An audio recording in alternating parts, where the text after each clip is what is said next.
to inside and out. And I'll start us off with our red Terran player in the bottom left. You know him, you love him. He's Team Liquid's Clem. I do a very good job in avoiding those graphs, Nick, because they are painful. In the top right side, representing Storm Gaming, we're looking at the main base of the Prince of Denmark. So far has one loss in this group after he fell to Goblin's 4-gate. Can he get back on the winning track versus that scary, scary Frenchman? This is MaxPax.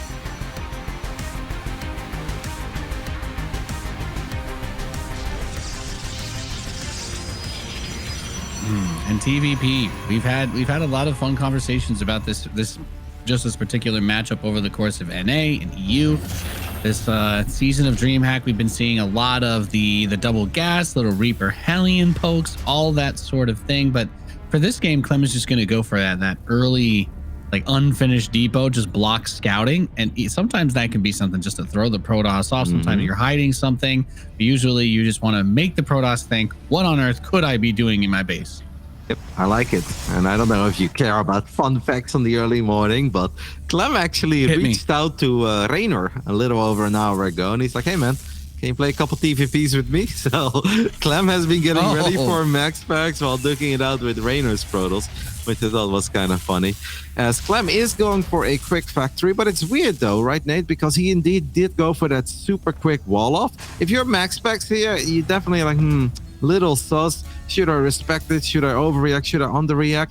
But it's just kind of odd because Clem has been doing a lot of factory before expand, but then he always does it off double gas. This time around, he does it of a single gas. That factory, it could technically still swap with the barracks, but it's a bit further away. But there's also a chance that he just wants to build it far away because he didn't want to reveal the fact that he would go for a factory this early. I don't know. I'm a bit confused. I wonder why Clem is doing what he's doing, but maybe we'll find it out in the near future. Yeah, it's like you're hiding some information, but it's not like he's doing anything insane with it. And the probe kind of coming up there. If you saw the factory, big he definitely knows about it. Yep. That it's going to be most likely Hellions coming there. Of course, it can be with the starport Widow Mines, but the starport itself is proxied. So he's made him think, oh, am I hiding something?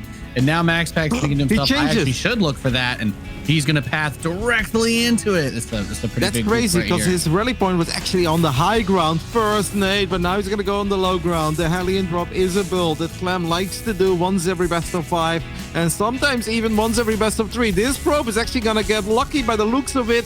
One more shot is all it takes, and that is a starport denied, 98%. I always think of you, Nate, just the wrapping paper still on top of that bad boy.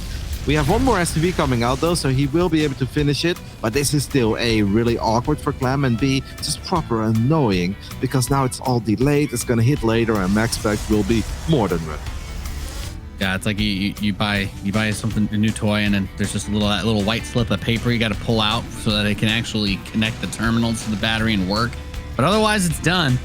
So it does get the SCV over there to finish it, but this is obviously really nice for MaxPax. He's already open with the Stargate, and even that little bit of time that he's been afforded will allow him to get another Phoenix squeezed out with the Chrono Boost. So even if these mines even if the Hellions, and there are 4 of them, make it into the main base, there's still the potential for them to get picked up by the Phoenix. And as we can see here, MaxPax very quickly and easily pushes the medevac back. Hellions are still going to try to run by. 3 of them can one-shot a probe, but, well, 2 of them cannot lift them up, so...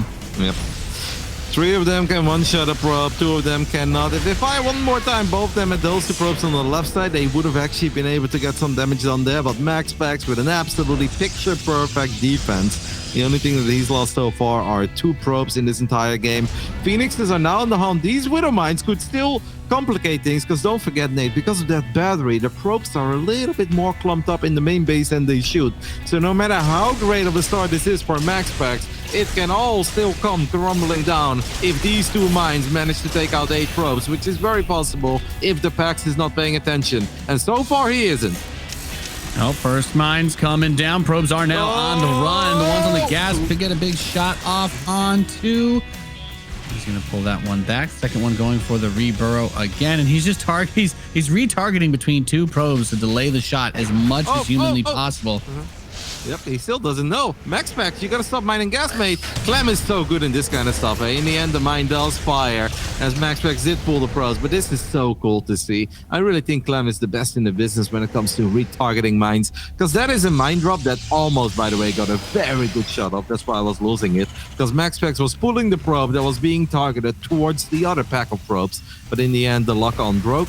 So that Clem had to Clem's mine had to settle for something else. But if you just look at the graph and you see how long that lasted, Clem absolutely kind of back in it after an absolutely disastrous start. He's not going to be happy, don't get me wrong. This is obviously not what he had in mind. But that mine drop was actually pretty damn successful. Yeah, I love that. I love pointing out the use of the graph. Our observer brings it up. You see that big spike in the income favoring Clem just because those probes, even if you don't kill him, not being able to gather resources is still something that Widow mine through the micro that you were mentioning was able to extend as much as possible. So that's what you get to see at the highest level when these guys are going at it. Beautiful early game, picking each other apart to start things off, but the robotics bay is finishing, and we still have Phoenix being produced. Kev, is there an upper limit on this, or are we perhaps going to see a little cheeky Phoenix Colossus strategy? Yeah, that definitely seems to be what MaxPax is going for. That's what he found a lot of success with last week in the finals of the weekly against Big Gabe as well. He seems to be shying away a little bit from Phoenix Twilight or just a Blink build overall, and he's just absolutely loving that Phoenix Colossus life. Now, until that first Colossus is out, you are not feeling super good, but I think once that Colossus is out, then MaxPax can actually just take the fight, man. Lands a force field there as well, kills the Cyclone. I mean, it's just a very, very good game for MaxPax. Clem finds himself at a 16 worker deficit with the third base only halfway done, or not even. It's just, it's definitely looking very, very gnarly for Clem. Yeah, he's got a lot of forces, a lot of Marines though, and we know the Colossus is going to do that bonus damage to those. So for him, it's maybe trying to find a way to get around, do a little bit of harass. But when you have this many Phoenix, trying to force a drop is very difficult. And MaxPax also has pylons covering the edge of the map on either side. So all the way on the right side to the edge and the top center. So he's not going to be able to run around him. And I don't think you can directly attack with just the Marines into 2 Colossi, which that second one is coming out soon. So Clem's just going to have to see if there's any meat he can pick off the bone and probably step back, wait, secure that third base and get ready for an attack maybe coming from MaxPax. Yep, MaxPax does have his Twilight Council finishing up, so he can fire up Charge. Widow Mine will connect. Will actually deal a decent amount of splash damage too on the other Phoenixes, but most likely Templar Archives is going to go down in the near future. I'm surprised MaxPax didn't take gas number 5 and 6 yet, as the third base was definitely a bit oversaturated. It kind of feels that whenever a Protoss has a start this good, this clean, that first Phoenix, Colossus, Zealot Charge, Archon attack is almost impossible for the Terran to hold. Because Terrans need to choose, right? Do we go Ghost or do we go Vikings? If you have Ghost, yeah, you'll take care of the Archons, but you just won't have anything that's good against the Colossus. If you go quick Vikings, then you have nothing that can really rip through the Archons very quickly. So those become very problematic to deal with. It does seem that Clem is going to favor Vikings first. Viking tank is going to be Clem's way to potentially crawl this back and survive that very scary attack that MaxPax could absolutely make. Yeah, I like this decision by him too, because the siege tank can double against not only just being able to help zone away the Colossi, but that splash damage and just the range as well. If High Templar come onto the field, maybe not so much the Archons to burst through those, but he can still kind of keep that AoE unit away from him. And we've had it a couple times where the Terran has gone for the Ghost, perhaps a little bit earlier than they should, while the Protoss had 4 Colossus. That's happened several times. Great grab on the War Prism in the northwest corner. MaxPax immediately starts another, so a lot of robo time being invested there. But yeah, Kev, I think that's been one of the mistakes a lot of Terrans have made, is going a little too quick into Ghost, not having Vikings, and you've seen the Colossus be a very powerful unit in this season of DreamHack as a result. Yep. Pretty bizarre that MaxPax is running around with 2 big squads of units, where he has 1 Colossus with the right army and 2 Colossus on the left army. Seem to be very worried about Clem doing some sort of multi-prong. Now in the end, he is still going for this attack, but since MaxPax hasn't built a unit in forever, as Clem thought he could get on top of a Colossus there, but that is absolutely not possible. Like MaxPax in a whoa, is that Colossus there? Clem is like, what the hell, you've got Colossus everywhere, man. It's like, yeah man, I've leveled up. But this attack right now, Nate, is actually a lot more all-in a weird way, or a lot more overcommitted than I think it had to be. Because Clem is already working on 2-2. He's going up to 4 bases. MaxPax does have a 4th base, but he has only built like 4 probes in the last 4 minutes of this game. So he really needs to get a lot done here. There is a good chance that he gets a lot done with his biggest Protoss army, but let's see if Clem can hold. So far, I like that tank positioning a lot from Clem, man. Yeah, that's a really good spot. Notice the Colossus got a couple of hits off on the command center, and just having that, even to spread the army out around it, that having that base to kind of block, made it a little bit more difficult for MaxPax to try and shave something off the edge. And you can put the tanks on the north side here a little bit too, keep them a little bit harder to reach for those zealots, but at the same time, continue to pressure the Colossus. The Marauders are the ones at the front, so that little poke not going to do too much. And it's a crucial moment in PvT. You're trying to get that 4th command center turned into the planetary. And once that bad boy is set up, it will be quite difficult to break. I like that both players still have a very late game focused approach to this though, Roddy. We're getting the rest of the upgrades we need. Blink, not quite as fast as a normal game, but since he had the Phoenix, you know, it wasn't really super important. But Clem getting the very important ship weapons for either those Liberators, but also the Vikings against the Colossus. Yeah, I do still think that MaxPax made his life very hard, but he's going to try one more time. Fires a Nova forward, and that's a big connection as he was looking to get lucky with the Warp Prism as well, but Clem had double turret. So he sets up a run by, pokes with the main army, and flies around with the Prism. Obviously a really good Nova, but the man is going to need a little bit more, unless obviously Clem will just stay at home for a little while, because Clem is probably not going to do anything too wild until he has the Ghost upgrade, I'd say, right? I don't see that one on the production tab yet. I hope Clem didn't forget, because he is maxed out, Nate. He's got a bit of money. I think it's a very, very important upgrade against a Protoss with 4 Archons. Yeah, that enhanced shockwaves. I mean, it's free real estate. Being able to take all the shields off the entire Protoss army, that can be up to half the hit points with some of these comps, and even more with the Archons especially. So Guardian Shield gets popped. Vikings are going for a little bit of a chase, and without the Stalkers, the Archons do have to extend pretty far to protect against those Vikings. I love how MaxPax took a very interesting route with his Warp Prism, but in the end he gets denied, but he will just go with his main army again. Lends another big Nova, one more Nova goes forward and didn't kill the tank, but did soften it up. The Vikings still getting a decent amount of shots off, and in the end, Clem actually just kind of weathers this storm with a lot of supply, but it's now very, very obvious that he forgot about the enhanced shockwaves. Okay, now he queues it up immediately. Good call, very, very important against the unit composition that MaxPax is working with. Yeah, and there's that upgrade you were asking for, by the way. Enhanced Shockwave starts +2 ship weapons. This becomes kind of difficult, right? You've got to juggle all these tech units.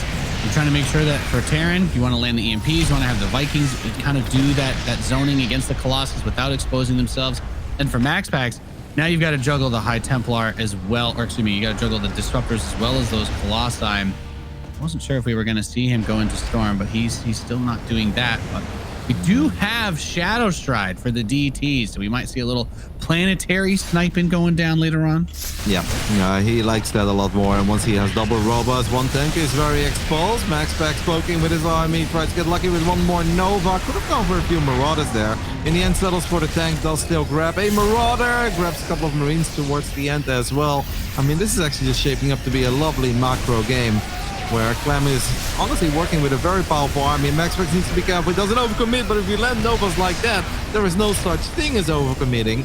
And I do like how he always kind of leaves the Archons and Stalkers in the front. So if the Vikings chase and the Bio runs away from a ball, that's where MaxPax's army can get a lot of good shots off. And he is just rotating around, very dynamic army movement, left, right, making it very hard for Clem to figure out where the next attack is coming from.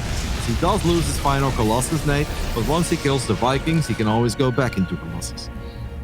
Yeah, careful with that attack, though. He's pushing into this spot that was between 2 bases. He's looking like he was ready to get sandwiched. Another little Zealot DT run by. Clem has seen that there are Dark Templar, by the way, as he cleared the first one off the southeast base. And these Disruptors come right up the ramp, get the siege tank with the Zealot support on the bottom left. And the rest of the army for Clem is reasonably spread out, but trying to come in. The Disruptors continue to zone away, and that's a huge pickup for MaxPax. I don't think that this planetary fortress is going to be savable. Gets half the Vikings with another Disruptor shot, and an absolutely brutal attack by the Protoss. He's still going to lose a tremendous amount of his very valuable army, but not without taking some blood from Clem. Yeah, the Zealots and DPs on the right were so big in that fight, and Clem obviously had a lot of bio that wasn't quite there, and it was so hard for that bio to actually make it to the battle, because MaxPax was just firing Nova after Nova. In the end, Clem did land the Vikings, got on top of a couple of disruptors, but then another big Nova connected with the majority of those Vikings, and MaxPax working on 15 gateways, has a crazy good economy now. Like, he kind of stalled his own economy for a little while, but he has gone all the way up to 96 probes, working off 6 bases at the moment, even if the main base is pretty much dried out. This is just really sweet play. We have double Liberator trying to keep this planetary safe, but a couple of Novas going to soften up at least the missile turret and that planetary fortress. Clem's going to have to start repairing it. MaxPax, do you have any Novas? No, but we do have a million Zealots to push these bio units back one more time. Zealots are doing a pretty good job of pushing the army away, but I do have to say the +3 armor is only just now starting for them. So Clem, with that +3 attack advantage, he can kind of deal with those with that little bit of kiting action. And with the fusion core coming through, we're going to see most likely that advanced ballistics upgrade, and the Liberator is going to start to become a little suffocating for MaxPax to deal with. This is such a great game, man. I absolutely love the way that these two are playing. Very high level TVP coming out of both sides, where Clem obviously had an absolutely horrendous start. But I do think MaxPax could have made life easier on himself as he lands a good Nova there, blows up a couple of units that were chasing his disruptors. But over the last few minutes, I've been absolutely loving the play from MaxPax. And kudos to Clem for not completely falling apart. He's still in the mix, and MaxPax needs to be careful because the Liberator count is going up. But he's so damn good. Zealots and DTs going to town on this planetary fortress. Double Liberator and a missile turret. Not enough to save these units. Fight in the center, though, doesn't seem to be going too poorly for Clem, as he has cleaned up most of the gateway units, and only the disruptors live to tell the tale. MaxPax has lost 7,000 resources more than Clem in this game, Nate. He's thrown a lot of Zealots and DTs into him in the last few minutes. 12 Dark Templar have died, but MaxPax is going to try and make up for that with securing a little bit more economy. I mean, both of the corner bases were gone, so he's taking that bottom right expansion for himself. He'll be right next door, new neighbor to Clem, but Clem wants to answer back, pushing into that northwest. The Liberator range upgrade is almost done. He's going to siege up over this, though, and now big counterattack towards that third base, like you're mentioning. Disruptive shots go through, SCVs dodge, and we've just got chaos all over the field here on inside and out. The Liberators protecting from the dive, but the disruptors can kind of get through those zones with the purification Nova, and +1 shields will come through. +3 armor is coming in as well for MaxPax, but that bottom right base is finished. He's got cannons and batteries there, and what a crazy match this has become. I'm gonna go back to the resources lost, though. Almost 10,000 difference still, Roddy. Yeah, but his army is small. I mean, MaxPax did manage to kill the fusion core right before advanced ballistics finished up. It was like 5 seconds away from finishing up, so that's big. But MaxPax is now being very aggro with actually a smaller army. Now, if we land a couple of Novas like he does there on the left, maybe it's going to be good enough, but Liberators can be so damn effective against these units. Nice micro there by Clem as he picks up a couple of these bio units.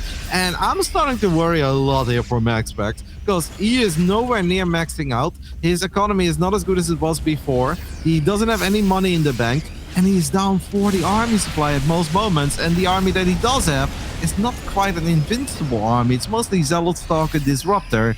Clem has displayed one hell of a TVP to actually starting to turn this around. He's not there yet. It's 1 or 2 Novas, and it could still be MaxPax's game. But at this point, Clem is absolutely winning, as MaxPax is going to blink forward one more time. Does get a couple of these Liberators, but there is so much fire, and Clem is pulling a cuckoo as he just steams forward. Guns down a couple of these Disruptors, and MaxPax's supply is honestly looking pretty dire. Yeah, he's trying to send a little counterattack of Dark Templar, trying to Shadow Stride jump into the main base with a few of them, and he does manage to pull that off, but forcing a few more scans out of Clem to clear them. And I think you make a great point, Roddy. So that army composition, the meat is not really there for MaxPax. If you land an EMP, the +2 Liberators one-shot the Stalkers. So It is incredibly difficult to attack this army without, like you were saying, a lot more units either surround or overwhelm this, or some other kind of tech to try and take advantage of it. These disruptor shots just have not been hitting those big cash money shots that you need to turn it around. And Clem is actually going to get all 3 disruptors there, as MaxPax simply didn't have too many Novas.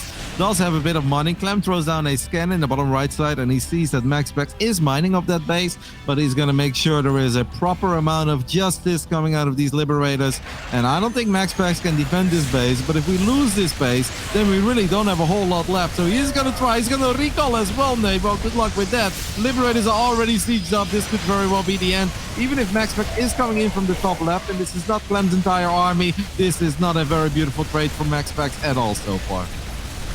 And these units in the bottom right kind of pin themselves between the mineral patches. But if you try to counterattack this planetary, look how many liberators are set up. He's got 8 still on the field. There's just so much firepower. More disruptors getting caught in the center. There's one more misread it. Clem just picked off 2 more disruptors throughout this entire game. 20 disruptors have died. We land an EMP, and that's where indeed these liberators with their +2 really come into play. Stalkers can't even think about blinking into that. The Zealots don't want to run into these circles. This has actually been a stick game. MaxPax is going to try to counterattack one more time, but Clem with double Liberator protection on the left side is going to make sure he doesn't lose too much against those Zealots and DTs, and he takes out the most important base of MaxPax. Yeah, nice EMP on the Dark Templar, clearing everything out. Like you were saying, Roddy, Clem is just playing a masterclass, and it's gotten to this point where it's just not enough. The Stalker Zealot will not be able to fight the bio with the Liberator support.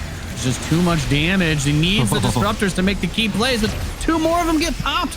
If we got to give Clem a medal, he's been targeting the disruptors like an absolute god this game. Those are the only units that I really feel like are going to bring MaxPax back into it, but he just has not been able to hit pay dirt. Another shot goes out and whiffs. Liberators siege up, and it's going to be another huge chunk of MaxPax's army ripped to pieces as he's continuing to retreat away from Clem's forces. Yep, I really think this is pretty much it. The writing is on the wall for game 1. A 22-minute banger, but Clem will close it out after an absolutely horrific start. 4 Hellions and a medevac killed 1 probe, Nate. 1 probe is all it managed to kill. Of course, there was a scouting probe going down as well. That's about as bad of a start as you could imagine for any Terran. Supposed to be game over. Clem found some success with his Withermine drop, but it wasn't even all that. It's more just that Clem is so good. He turned something that wasn't going to do a lot into, all right, at least I slowed you down. And I think MaxPax made a big mistake where he went up to 4 bases, but he wasn't probing up to be on 4 bases. And it kind of felt like he wanted to make the Colossus Phoenix Zealot Archon attack, but then he didn't. And I kind of feel like that is the phase where he allowed Clem to even things out economically. And at that point, it came down to execution. And Clem's target fire on these disruptors and the splits, second to none, man. Amazing game to start the day off with. Yeah, the awareness from MaxPax, like you were pointing out, he had the perfect flow and momentum at the start of the game, was able to get so much work done on scouting the proxy, shutting it down. Clem tried to be a little bit tricky. He said, I'm going to fast wall off. I'm going to tuck my factory back. I don't really want you to be able to get a read on what I'm doing. And MaxPax, in spite of all of that, just wasn't really able to go toe-to-toe with that late game Terran army, which classically we talk about being difficult to control. But for a man like Clem, it's just another day in the office. Well, yeah, probably. But I think at the same time, if I know Clem after a game like that, normally you get a good little reaction out of him. It's a shame that we don't have Clem's cam on, because I would have loved to see. Clem is a very expressive player when it comes to facial emotions, right? When something goes well, you see like these cheeky little grins and raising the eyebrows. And when it starts going back, he starts slouching a little bit in his chair and makes a lot of faces before he even gives up. But just a great game. A really, really fun one to kick off this day of the DreamHack Masters Europe Regionals Atlanta. Let's hope game 2 is half as good, and I think we're all still pretty satisfied. In the top right side of Tropical Sacrifice, we're looking at the main base of the man who had a terrible start but turned it around, representing Team Liquid. It's Clem.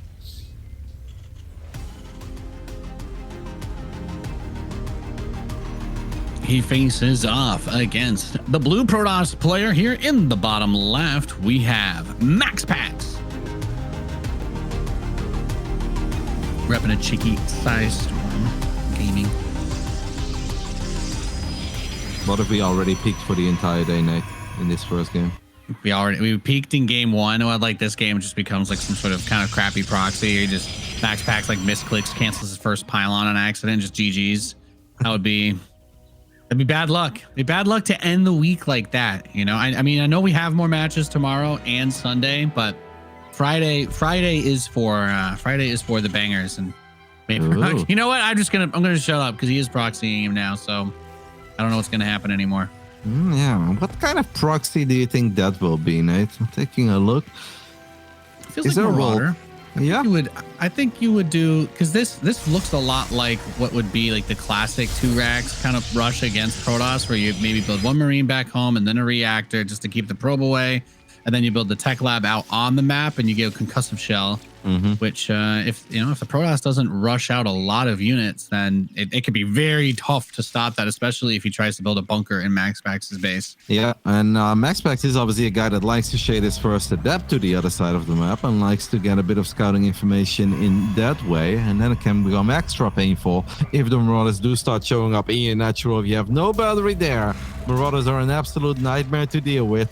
This is a pretty cool build by Clem. And at this point, there really is no reason for MaxPax to assume that this is happening.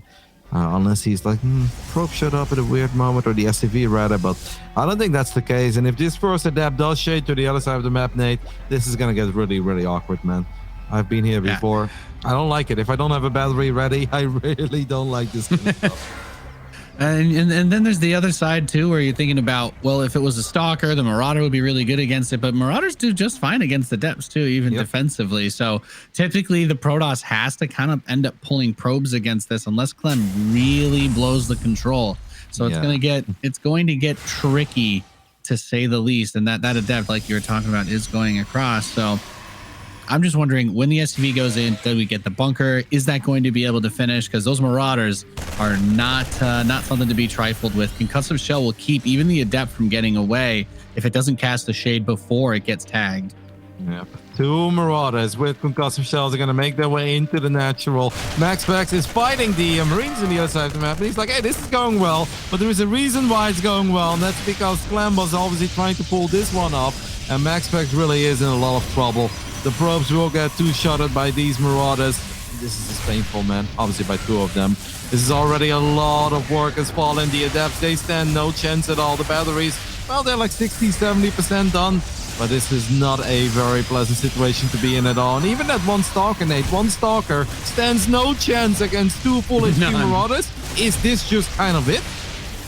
I mean, the opportunity is definitely there. Shield battery is going to finish in the natural, but I'm just wondering now, that the Marauders try to kite up into the main base, right? Yeah. Make him pour more probes. You've already killed 12 of them. He did build a command center in his natural. That 1 Stalker gets to be the hero of the day, though. 3 kills, still standing strong. Even if it gets killed now, you've kind of pulled some of the power out of this. I think keeping those Marines alive is really crucial, because that's what's going to help you rip through all of the workers that are there. And I think if he had tried to go up that ramp just a little bit faster, it would have been super nice. But even right now, the income for MaxPax going off a cliff, because this is a lot of his workers that he has left being forced to use for the fight. And he's still up a handful of probes, but now Clem's got mules, so we expect to see, that chart looking real good for the Terran. Yeah, that's because obviously Clem wasn't building a lot of SCVs while this was all happening, because otherwise he'd have way more at this point. I'm totally with you. I thought that was really stubborn by Clem to stay in the natural, so he drains that entire battery. And obviously MaxPax kind of gave him the debate where he's like, you should definitely try to kill it. I'm almost out of energy. Then the overcharge gets popped. If Clem would have ran into the main base immediately with those 2 Marines, those 2 Marauders, he kills so much more. And it's going to be so hard for MaxPax to defend. Maybe Clem was worried there was going to be a battery too in the main base, but that wasn't the case. I definitely do think that Clem made a little mistake there. Just, you can't kill a unit near battery overcharge, and I'm sure that's something that he's well aware of, but he still tried. Yeah, Marauders are very good against Stalkers, but when there's an overcharged shield battery there, and they're not, you're not going to win the 1v1. So just not enough. And we have Blink as the follow-up, so MaxPax can try to get annoying. There is a big risk for Clem doing a build like this, because that barracks has to float all the way home. He doesn't even have stim started. He doesn't have combat shield started. So if a Protoss takes that 3rd and tries to be a little bit aggressive, start to poke, you're not going to have a ton of setup to really punish that or get out on the map. And I think that this does create some opportunity for MaxPax. We'll just have to see where Clem puts his tanks, as we expect it in the natural, but he might make a little cheeky jump for the main base if he can get some vision in there. Yeah, of course, MaxPax doesn't know what we know. He doesn't know exactly where Clem is at. And the last thing you ever want to do is blink into the main base and then these bio units stim and you lose every single stock. And you're like, all right, well, thought I was kind of dead. Like in MaxPax's mind, he's probably really far behind because he lost as many probes as he did. He knows that Clem had a pretty quick expand. He was forced to build all these batteries, lost a couple stalkers. We know that this is actually still a very playable game. If anything, maybe MaxPax is even ahead since his blink is so quick and Stim and +1 are so late. But yeah, the timings are just so damn different than they normally are. So it's very hard for MaxPax to come to the same conclusion as the one that we can come to because we see everything and he doesn't. Yeah, Clem's also just playing this in a really good spot. He has the bunker in the natural, which you're just typically not going to try to force it there and keeping everything else in the main base. So even if there was the stalkers trying to come through, even if he had any other way to bring pressure, it's not something that he would be caught off guard by. So his stim is over halfway. I'm just going to wait for that, and then he can get back out there and try to get it done. Hallucinated Phoenix will try to gather some info, but we'll mostly just see, what we already know. It's that Clem, very, very standard follow-up to an otherwise pretty cheeky opening. And it was obviously a lot of commitment coming out of Claymore there, as we do have a couple of stalkers poking in the front, shaving up a few of these Marines, and that is still a pretty terrifying army that's moving out. But MaxPax right now is obviously banking for all these gateways to finish up, and if we wipe in 8 zealots, then suddenly this army doesn't look all that scary anymore. The medevac count is at 2. MaxPax obviously never wants to fight before charge. Charge doesn't take a very long time, Nate, but it's definitely not done yet. So MaxPax needs to buy a little more time. You don't really want that tank to siege up in range of your batteries. That's where it gets awkward. Clem uses Stim immediately, and he now sees that the Zealots are still slow, and these final seconds waiting for charge to finish up sometimes feel like an eternity. There is another battery overcharge, though, and Clem is going to have to respect that. He's going to have to disengage, but MaxPax is waiting for one more warp-in. And that overcharge runs out, and the 2 batteries in the third are going to get killed. He's running a couple of units, though. MaxPax is on the right side, going to flank the siege tank, and the tank actually does target those zealots on the right, so misses a few of those shots, but not before the Marauders can target down the Nexus, and MaxPax just wants to inflict as much pain as possible on the retreating Terran force because that third command center is about to finish up for Clem. It'd be really, really huge for him to be able to defend that, but this is a lot of gateway units giving chase. Yeah, we're gonna have to float that one away, I think, for a split second, or we cross the Widow Mine to take care of business. Nice retarget by Clem again, even in the midst of all of this. But there is an observer showing up. But MaxPax has to be careful because I don't see a pylon or a gateway here. There is no war prism here, so you can stick around forever. In the end, he does get the kill. He's even double expanding, by the way, as Clem knows there's an observer. That observer does avoid the scan. I can feel the frustration from the Terran players coming through my screen, Nate. Maybe we should slow these bad boys down, you know what I mean? Yeah, I feel like if you scan an observer, it should just lose 75% of its yeah. Like the scan is a debuff. It's like, we'll call it radio interference. There you go. I think very fair, very balanced, very legal, very cool. I like it. I can get behind that. I think a lot of Terran players can get behind it.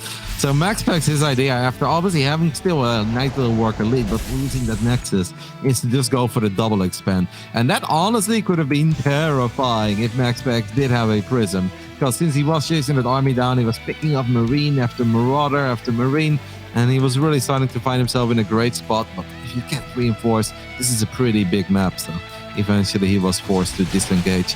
Clem at this point will obviously think like, all right, if it's just Stalkers and Zealots, I am actually going to be more than fine if I just get a couple of Widow Mines. That's not going to be the case. We have our first Colossus on the way. We also have our first Prism showing up in the main base. Clem knows about Zealots running to the third base, but he's going to have to deal with Zealots in his main base as well. Yeah, a little 3-prong attack. He had the Zealots from the south, Zealots in the main, and some ran into that third base, like you were saying. The Warp Prism causing a lot of chaos. And I think that with the Widow Mine. Splash onto the SCVs, picks up the Zealots at the last second to actually dodge the shot too. Some fantastic control coming out of MaxPax as he's fighting for his life, trying to get back into this one. And this is a beautiful play to see, Roddy, because we talked about that double expand after the third got sniped, and all of a sudden MaxPax economically getting back into it, still trying to power up to the splash units. But if Clem can't punish him because he has to deal with all of these Zealots harassing him, then it's going to give MaxPax a lot of time to get where he needs to be. Yep, and MaxPax is doing such a good job in making sure that Clem stays busy at home, as a few more zealots running to the natural. Clem, Clem, you have a bunker. It wouldn't hurt to just put a single marine in the bunker, but Clem says, all right, I don't care about that bunker. I want to make sure I can do something about the base. Widow mine connections on the zealots are good. The force fields are very good, I think, in the end. That's going to keep these marauders at bay, and it's going to prevent these marauders from getting on top of these colossus. Clem still has a very big army supply lead. Did MaxPax get it away there? Nope, he saves the Colossus. He gave Clem the idea that Clem should have gone for it. Clem went for it. MaxPax with the great save keeps both of his key units alive and stabilizes on 4 bases while also going up to a 5th and playing double forge. Man, these guys are good at the video game, aren't they? Yeah, I think it's easy to understate how important that fight was, too. If he misses those force fields even just a little bit and the Marauders get those Colossi, that over. Control wavers. Yeah, the game just ends right there, and it's a boom, boom, 2-0. But MaxPax is just an absolute god hanging in there. So going punch for punch with Clem. A couple of mines burrowing towards the front to peel the Zealots, and he's just going to target fire the Nexus down, gets most of the shields of it, but the Colossi keeping him in check. A lot of these forces are very low on health, Roddy. Just a single medevac with very much energy to heal them with. Yep, more zealots running into the natural while this is happening. MaxPax working with 10 gateways. The nice thing about being up to 5 bases, you can actually just warp in zealots already there on the bottom side. That's exactly what MaxPax does right now. And these zealots, they make it into the natural of Clem a whole lot quicker. So it's nice to have the base, but it also makes it a bit easier to be aggressive without a prism or without a gateway on the other side of the map. But MaxPax still needs to be very careful, because Clem still has a pretty terrifying army, and if it wasn't for battery overcharge a couple of times, Clem's army would have absolutely been good enough. But battery overcharge was there, doors are wide open. These are the 4 zealots that we took a look at earlier, and the main armies in the center of the map are going to flirt with each other. MaxPax likes what he sees. He feels this is an army he can fight, and I think he's not wrong, but Clem is setting up a bit of a flank, Nate. He's got 2 big armies, and he's trying to pull the Zealots and the Colossi as far north as he can. Retreats in the medevacs and just has this big force just stimming right in, trying to pick this base. Going to get the cannon battery and going for the probes instead of the Nexus. Immediately recognizes maybe doesn't have enough time to get everything done as he pulls into a choke point against the Zealots. So just using this army as well as he can, and not really. I don't know. Thought the play there was to try and get the Nexus, but the reaction time from MaxPax just a little bit too fast. And even more Zealots counterattacking once again into the natural. Yep, Clem did manage to handle that pretty well. I actually thought that MaxPax would have been able to blink in range of these medevacs, and that would have been big for him, obviously. But he has already taken the supply lead. He is 16 workers ahead, and he is playing double forge. +2 attack is done, +2 armor is very close to finishing up. And a Protoss with this kind of an army, that's 2 upgrades ahead against the Terran, with the Viking count being 1, Nate, literally 1 tank, 1 Viking. And this spells disaster for Clem, who had such a good start. And he could have very well ended it in the beginning of the game if he didn't try to kill that 1 stalker near batteries. Instead, it is MaxPax who has really turned this game around. He now gets in range of the planetary, Zealots in the main base. I don't see what Clem can do to bring this one back. Yeah, he's just getting picked apart from every which way. We've really seen MaxPax just turn up the heat so much with the aggression and the harass. Every phase of this one, he's constantly been poking and prodding him. That 4th base is so crucial, and as soon as Clem gets boxed into that natural and cannot step out again, that planetary becomes a juicy target. But you know what else is? This 3rd base, there's nothing here to defend it at all. He's just going to focus down the orbital, killing it in just a few seconds. 10 SCVs, microwave trying to run away as well. Not enough Vikings to keep the Colossus at bay. Stalkers blink forward for 1 tank, 2 tank. And it's just Marines and Marauders trying to chase the rest of this, but it's not going to be enough. GG, MaxPax ties things up. And that obviously means that we get a game 3, and if you love StarCraft, you can't possibly be too disappointed about that. And I'm very happy that we get there, because I actually thought it was over. Obviously, Clem was not building any SCVs in the beginning of the game, but he had 3 Marauders. One of them low on HP, but 3 Marauders and a Marine against 1 Stalker. If he would have just ran into the main base, 2 extra Marines even showed up, I think MaxPax ends up losing another 6, 7, maybe even 10 probes, and that game would be over. But MaxPax got fortunate and obviously played it well by delaying, using that overcharge, right? He didn't pop it immediately. He let the regular battery drain. Then he let the Stalker even take some real damage, where he's like, Clem, you got me. I've chrono boosted or something. But then he popped the overcharge. He stabilized in the early game, and we just had a phenomenal, somewhat normal game after that with a couple of great holds, even if MaxPax lost the third base. These two, man, I can watch Clem MaxPax all day. It's so good. It's such a good series. Yeah, they really are a great match for each other. And just seeing the way that Clem is continuously not just playing the macro game as well as he is, but he's bringing a lot of aggression at the start. And MaxPax, he's dealing with it. It's so much better than you typically expect. You know, it's one thing to say, oh yeah, he scouted the starport, he denied the Hellion drop, and okay, he dealt with the proxy marauder. But those are attacks that a lesser man just dies to. Those marauders show up, the bunker gets finished in your natural, and all of a sudden you can't deal with it. The marauders and the bunkers just outrange everything and blow the whole thing up. And obviously the Hellions can kill all your probes in 2 seconds. So MaxPax is really showing us how to not only deal with this crazy Terran aggression, but find a way to macro up and still win the long game without having to make a crazy Hail Mary play. Just really good control and nonstop multi-prong harass is why we are here in game number 3. It's almost like these two shine the most when their back is up against the wall and they need to make a comeback, and we can truly see what they are made of. In the top left side, we're looking at the main base of that Frenchman, the guy that everyone is talking about, representing Team Liquid. It's Clem.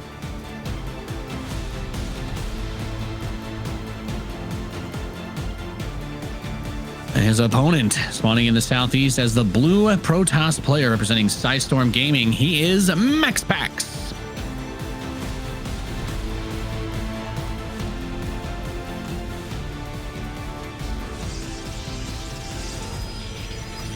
And now I'm just wondering, is Clem going to do anything cheeky with the SCV? Is he just going to scout normally, or do we get a little bit more madness? eBay block. We have been getting a lot of those this season. It's been fun to see. Oh, kind of a little tapping around here. I think it's just an eBay block. What Clem did very well last game is that he was scouting with an SCV, but it wasn't the SCV that built the barracks, because he kept that one hidden with where he built the barracks. He obviously didn't want to come in from a weird angle and tip MaxPax off. So it was actually very well done. Obviously makes it an even bigger commitment because it's 2 SCVs not being part of your main base economy instead of just one that's normally building a proxy and then scout. But yeah, obviously keeping your opponent in the dark when you go for a cheeky build like the Marauders is big. And MaxPax is not going to do what a lot of other Protoss players will do, and that's just pull probes immediately and try to delay this eBay. He is going to take the forward expand. Now this normally is interesting, right? Because this is where Clem feels that the doors are wide open and it would make a lot of sense to play Hellions. But because it makes a lot of sense to play Hellions, MaxPax will often play an anti-Hellion build, so maybe quick Phoenix, and then just play very safe with double battery. Battery in the main base, battery at the third, and if you then don't lose too many probes, you're obviously still fine. But the funny thing about that is that it would be terrible against 3 racks, but I guess Clem will not 3 racks a hold on. No, he definitely feels like that. And I can't agree anymore, right? You typically would wall off the front and then you've got that 3 bases, even if you're kind of boxed in as a Protoss. But MaxPax, if there's one thing that I love about his style, is that he's not just thinking about, okay, obviously there's some weakness here. He wants to do stuff on the other side of the map too. So he's already built a forward gateway. So he's thinking, in my mind, defend this attack, because he's obviously kind of baiting it a little bit. He has to know the biggest weakness of doing this would be that Hellions would try to run by. Now he sees the reactor factory and everything adds up. So if he can defend this, not take too much damage, he will have, that door open for him to go for a counterattack as the Hellions pick off this adapt. And even this gets slowed down a little bit. They can't just run straight across the map and try to dive in. Yep. And Clem obviously has to be thinking about this as well. He's like, he played it safe by building the command center on the high ground, but just having to deal with a couple of gateway units here, especially Stalkers, is going to be very annoying. But the problem is the Stalkers can't really all be on the other side of the map, because 4 Hellions, they won't even care if you have a battery or not. And this is just going to be a very wild game. We have a probe on patrol that's going to give MaxPax the heads up that the 4 boys are coming. They're going to drive straight into the main base. We're going for a wall-up, pylon wall-up. Oh my goodness, it's in time. The pylon wall-up is in time. So quick there by MaxPax. That's insane. That very fast block. Now this base, being as forward as it is of course going to be vulnerable, but he hasn't been chrono boosting out a bajillion probes to this natural, since, as we know, Yeah, that was a little bit of the intention, almost by design, as that forward proxy gateway is finished. He's got a stalker over there too, so clean up the Hellions and good luck getting that bunker up, Clem. It's going to be a bumpy ride. Yep, and even if that bunker is up, MaxPax can always just run past it, right? He's obviously not forced to fight this bunker, but that bunker is not done yet. So MaxPax now, with all of his gateway units, is going to show up here, and Clem knows he's going to take a bit of a beating. He just wants to make damn sure that bunker finishes up, but I think the moment the bunker is up, if I was MaxPax, I would just run past it. You don't have to stay in range of that bunker, and that is exactly what he's going to do. There will be a tank in a little while, but hey, 5-6 stalkers working here at depots, potentially getting a few more SCVs. Really smart play by the MaxPax once more. There's Big Daddy Tank though. Does MaxPax see it? I think he did. And now he's just going to stay at this side as the stalkers are derping a little bit. They actually got surrounded by SCVs, but this is safe to say absolutely terrible for Clem's economy. Yeah, and he's fine to just chill with the stalkers here because it allows him to not only, you know, get his stuff going back home, but Clem's can't mind the natural. Stim is done. He's just got 6 Marines though, so he's trying to be a little bit cautious, I guess, about when he's going to do it. You can stim inside the bunker though. There's the tank sieging up, and wow, very patient from Clem to not stim there. I don't know any other Terran player that wouldn't stim in that situation. Yeah, I think I would stim, especially with the tank getting a big shot off. Stalker count is high. Now you can't really stim. Clem really needs to make sure that he can save his tank, but now he's going to stim. He gives MaxPax the idea that this is a good call without blink, but obviously stim is going to hurt, and I didn't really hate that trade at all for Clem. He loses the tank, but he gets like 5 out of 7 stalkers, and he probably gets 1 more low HP Marine versus a low HP stalker. And that was insane, man. I feel that Clem set up the trap there. MaxPax went for it, thinking that was a good idea. It turns out it wasn't all that good of an idea, but he does have a couple of extra stalks show up, and Clem did not have a backup tank. And I think Clem was almost banking the fact that MaxPax wouldn't do this again. But MaxPax like, hey man, I see no tank, I see no bunker. So he is going to do this again. And I can only imagine that Clem is just going to try to do some sort of a Marine tank all in. Because turning this into a normal macro game, Nate, is pretty much impossible. Yeah, and we can see this without the blink, the Marines of course can chase, but stim is 20% of the unit's health. So without medevacs, you can only do it a couple of times, and the more you do it, the easier a time these stalkers have in picking these units off. On this map, the tank on the high ground can't really do much to the stalkers if they're in the back of this mineral line. So Clem is very aware of this. It's one of the things that makes this map a little bit tricky. You have a lot of money available, but the positions are still aplenty for the aggressive side of things. He's going to go up and try to target the siege tank down. I think that's maybe a little bit of a mistake, Kev. Yeah, but Clem can just not get an army up, man. Every single Marine he produces gets picked off. He dropped a few mules as well on the low ground that got picked off. MaxPax is absolutely flying in this game. Blink is done, and that means that if he just gets a few more stalkers, he could blink on top of the tank, and that could very well be the end. But even if that's not the case, Nate, Dark Shrine is done as well, and I don't see an eBay, I don't see a single turret, I don't even see any scans as he just dropped another mule, and that could very well be it. Clem now knows that he is in a world of trouble as the DTs are already here, and the man will soon have 1 scan, but that is all that he can work with. It seems that MaxPax will deliver the second loss to Clem in this group stage, and then we need to start talking about whether or not Clem can still make top 2. GG gets gold. The Prince of Denmark snaps a 3-series losing streak